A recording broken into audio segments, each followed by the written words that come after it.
Hi అండి, welcome to Anita foods. ఈరోజు నేను ఉప్మా ప్రిపరేషన్ ఎలాగో చూపిస్తున్నాను. దీనికోసం ఉప్మా రవ్వ, నెయ్యి, నూనె, అలాగే టమోటా, పచ్చిమిర్చి, క్యారెట్, ఉల్లిపాయ కట్ చేసి పెట్టుకోవాలి ముక్కలు. అలాగే కరివేపాకు, జీడిపప్పు, వేరుశనగపప్పు తీసుకుంటున్నాను. ముందుగా స్టవ్ ఆన్ చేసి కళాయి పెట్టుకుని ఒక 2 స్పూన్ల నూనె వేసుకుని వేరుశనగపప్పు అలాగే పచ్చిశనగపప్పు ఫస్ట్ కొద్దిగా వేపి తర్వాత పోపు గింజలు వేసుకోవాలి.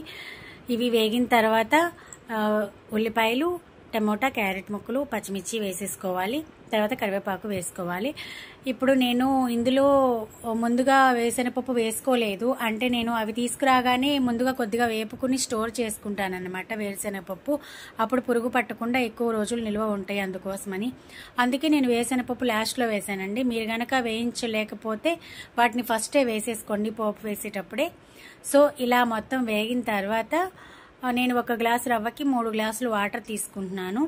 ఆ వాటర్ మరిగేటప్పుడే కొద్దిగా సరిపడా సాల్ట్ వేసేస్తున్నాను. ఇవి బాగా మరిగిన తర్వాత ఇలా రవ్వ నెమ్మదిగా వేసుకుంటూ ఉండలు లేకుండా కలుపుకోవాలి. ఇలా చక్కగా మొత్తం ఉడికిపోతుంది చక్కగా.